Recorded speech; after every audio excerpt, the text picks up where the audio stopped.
Nama saya Griselia Militia Walado, NIM 20061-070 Fakultas Keperawatan semester 1. Sejenak mengenal agama Buddha. Apakah agama Buddha itu? Agama Buddha adalah suatu agama yang berdasarkan pada ajaran yang telah berusia 2540 tahun yang berasal dari anak benua.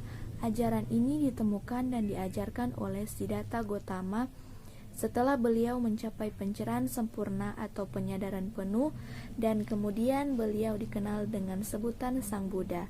Saat ini sekitar 475 juta orang di seluruh dunia menganut agama ini. Apakah arti kata Buddha? Kata Buddha berarti yang telah sadar, atau yang telah terjaga, atau yang telah cerah. Kata Buddha berasal dari akar kata Bud, atau terjaga, menyadari, memahami. Kata Bud juga merupakan akar kata dari kata-kata seperti Bodhi, Bodha, Bodhati, Budi. Kata Buddha menjadi sebuah gelar untuk seseorang yang telah mencapai pencerahan sempurna. Apakah Sang Buddha? Siapakah Sang Buddha? Sebelum mencapai pencerahan, Sang Buddha adalah seorang pangeran yang bernama Siddhartha Gautama dari kerajaan Sakya. Beliau lahir di Lumbini, berlokasi di Nepal. Pada 563 sebelum Masehi, pada usia 29 tahun, beliau menyadari adanya penderitaan dalam kehidupan meskipun hidup dalam kemewahan, sehingga beliau memutuskan meninggalkan kehidupan duniawinya untuk mencari jalan menuju kebahagiaan sejati. Setelah 6 tahun berjuang mempraktikkan berbagai cara penyangkalan diri secara keras yang berakhir dengan kegagalan, beliau akhirnya menemukan jalan tengah. Untuk mengakhiri penderitaan dan mencapai pencerahan, menjadi seorang Buddha, selama 45 tahun beliau mengajarkan prinsip-prinsip jalan tengah yang juga disebut dengan Dharma atau kebenaran. Hingga akhirnya beliau mangkat di usia 80 tahun. Apakah Sang Buddha adalah Tuhan? Bukan. Sang Buddha bukanlah Tuhan yang merupakan sosok pribadi pencipta dan penguasa alam semesta. Ia bukan tulisan titisan Tuhan, ia juga bukan seorang nabi yang diutus oleh Tuhan. Apakah Buddha adalah manusia? Meskipun lahir di dunia manusia, Buddha adalah makhluk yang telah melakukan perubahan diri sehingga memiliki kondisi dan kualitas batin yang sempurna serta berbeda dengan manusia biasa. Ia tidak lagi disebut sebagai ulat tetapi kupu-kupu. Begitu pula makhluk yang telah mencapai kesempurnaan batin tidak lagi disebut sebagai manusia atau dewa tetapi Buddha. Apakah ajaran agama Buddha adalah sebuah filsafat? Kata filsafat berasal dari kata dalam bahasa Yunani kuno yaitu philosophia yang berarti cinta, philo, kebijaksanaan atau sophia. Jika berdasarkan pada pengertian ini, maka ajaran agama Buddha yang mengedepankan cinta kasih dan kebijaksanaan bisa dianggap sebagai sebuah filsafat. Mengapa agama Buddha sering disebut juga dengan Buddhisme? Isi ajaran agama Buddha yang mencakup permasalahan mendasar kehidupan yang berkaitan dengan realitas, eksistensi, pengetahuan, nilai, akal, dan budi dianggap oleh sebagian orang bersesuaian dengan pengertian dari filsafat atau jalan hidup. Oleh karena itu, penggunaan akhiran isme yang sering digunakan untuk menyebut sebuah ajaran filsafat diletakkan pada kata Buddha, sehingga membentuk kata Buddhisme sebagai sebutan lain untuk agama Buddha. Apakah agama Buddha percaya akan adanya Tuhan? Hal ini tergantung pada pengertian dari kata Tuhan. Yang dimaksud, jika pengertian dari kata Tuhan adalah sosok pribadi pencipta dan penguasa alam semesta yang menentukan kehidupan manusia, maka agama Buddha itu mempercayai adanya Tuhan seperti itu. Tetapi jika pengertian dari kata Tuhan adalah hanya sebatas suatu kekuatan yang lebih tinggi dari kekuatan manusia seperti hukum Allah, maka agama Buddha mempercayainya. Apakah umat Buddha menyembah patung berhala? Tidak. Agama Buddha kadang terlihat bersujud kepada patung atau gambar Buddha, bukan berarti sedang memohon kepada patung atau gambar tersebut, tetapi melakukannya sebagai bentuk penghormatan terhadap simbol-simbol sifat-sifat suci dan agung dari Sang Buddha, seperti cinta kasih, kebijaksanaan, dan kedamaian, sehingga dengan demikian dapat selalu mengingat untuk mengembangkan sifat-sifat tersebut dalam kehidupan sehari-hari. Bagaimanakah Sang Buddha menyelamatkan kita? Sang Buddha menyelamatkan kita dengan pengajaran kita dharma atau kebenaran yang jika diterapkan akan mengubah hidup kita menjadi lebih baik dari sebelumnya, dan yang menjadikan kita dewasa dalam spiritual sehingga mampu mengatasi penderitaan diri sendiri dan orang lain. Apa tujuan akhir dari mempelajari dan mempraktikkan ajaran agama Buddha? Tujuan akhir dari mempelajari dan menerapkan ajaran agama Buddha adalah mencapai Nibbana, SKT atau Nirvana, yaitu padamnya seluruh penderitaan. Apakah agama Buddha bersifat ilmiah? Ilmiah berarti bersifat sains, yaitu pengetahuan sistematis, yaitu yang diperoleh dari suatu observasi atau pengamatan, penelitian, dan uji coba yang mengarah pada penentuan sifat dengan dasar atau prinsip sesuatu inti ajaran agama Buddha yang 4 kebenaran mulia, sesuai dengan pengertian ilmiah tersebut karena dapat diobservasi, diteliti, dan diuji serta dibuktikan oleh siapapun. Bahkan Sang Buddha menasihatkan kita agar menguji ajaran yang disampaikan. Apakah agama Buddha adalah agama damai?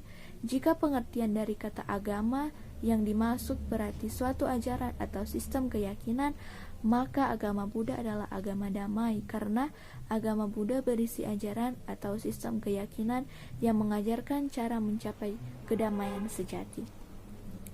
Perlu dibedakan antara agama sebagai ajaran dengan umat beragam, atau pemeluk agama sebagai orang yang menerima suatu ajaran agama. Meskipun agama Buddha mengajarkan kedamaian, namun selama seseorang termasuk yang mengklaim diri sebagai umat beragam Buddha untuk mempraktikkan ajaran Buddha secara baik dan benar, sehingga masih ada kebencian, keserakahan, dan kebodohan batin dalam dirinya, maka akan masih dapat ditemukan konflik dan ketidakdamaian yang melibatkan dirinya, baik konflik terhadap dirinya sendiri maupun dengan orang lain dan lingkungan sekitarnya.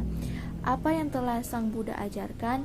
Selama 45 tahun, Sang Buddha telah mengajarkan banyak hal, terutama mengajarkan tentang memahami penderitaan hidup dan cara mengatasinya yang tercantum dalam 4 kebenaran mulia.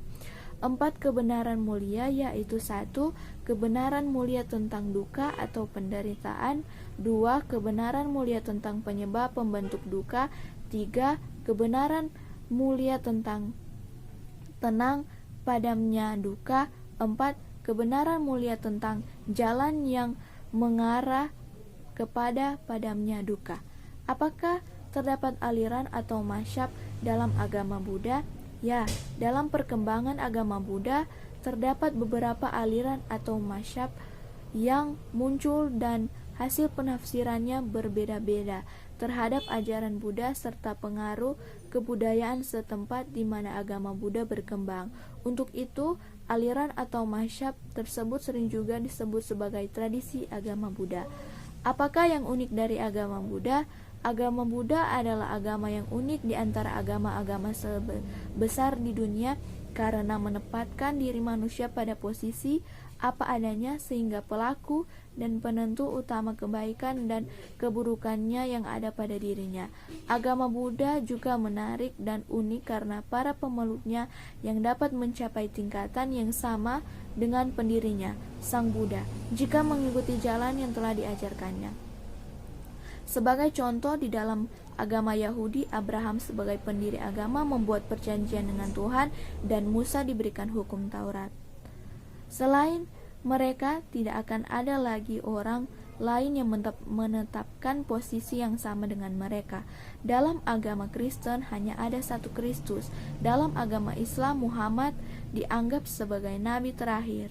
Orang lain tidak bisa menjadi nabi setelahnya. Sebaliknya dengan agama Buddha, seorang yang dapat mencapai kebijaksanaan, pencerahan, dan gelar yang sama dengan Siddhartha Gautama, yaitu Buddha yang telah sadar. Dari manakah untuk memulai mempelajari agama Buddha? Mulailah dengan mengetahui ajaran-ajaran dasar yang merupakan ciri khas dari agama Buddha, seperti 4 kebenaran mulia dan 3 karakter keberadaan. Pelajari dari awal hal-hal tersebut dan lakukanlah beberapa penelitian mengenalnya ke berbagai narasumber Buddhis terpercaya. Bagaimana cara mendapatkan informasi mengenal agama Buddha? Informasi mengenai agama Buddha bisa didapat melakukan berbagai macam-macam, antara lain dengan mengunjungi vihara, membaca buku, hingga mengakses situs-situs Buddhis di internet. Cara terbaik adalah dengan mengunjungi vihara untuk bertanya langsung kepada para biarawan, biku atau biksu, dan mendengarkan ceramah mereka. Untuk cara ini, seseorang perlu bisa membedakan antara vihara dengan tempat ibadah agama lain, misalnya dengan seorang bio atau kelenteng, yaitu merupakan tempat ibadah kepercayaan orang tradisi Tionghoa. Informasi juga bisa dapat melalui buku-buku agama Buddha yang beredar luas di toko-toko buku dari penerbit Buddhis. Untuk cara ini, seorang perlu melakukan cek silang isi buku yang satu dengan buku-buku lainnya, menghindari kesalahpahaman. Internet juga dapat menjadi tempat mendapatkan informasi mengenai agama Buddha, dari artikel hingga buku elektronik Buddhis untuk dijumpai. Untuk cara ini, seseorang juga perlu melakukan cek silang isi antara situs yang satu dengan situs lainnya. Bagaimana cara menjadi umat Buddha? Hal utama untuk mulai menjadi umat Buddha adalah dengan mulai mengkaji dan menerapkan praktik-praktik ajaran Buddha ke dalam kehidupan sehari-hari. Dengan demikian, secara batin, seseorang telah menerima Buddha sebagai guru, Dharma sebagai ajaran kebenaran, dan Arya Sangha sebagai teladan. Pastikan keinginan untuk menjadi umat Buddha karena ajaran Buddha terbukti kita ke arah yang lebih baik, dan kita merasa nyaman dan cocok akan hal itu. Bukan karena indah dan menariknya tradisi di mana agama Buddha berkembang, seperti tradisi bela diri Shaolin di Tiongkok, bukan karena beberapa selebriti yang beralih keyakinan menjadi Buddhis, bukan juga karena kebencian kepada agama atau kepercayaan lain dan lain sejenisnya. Sabe Sata Bawantu Sukitata.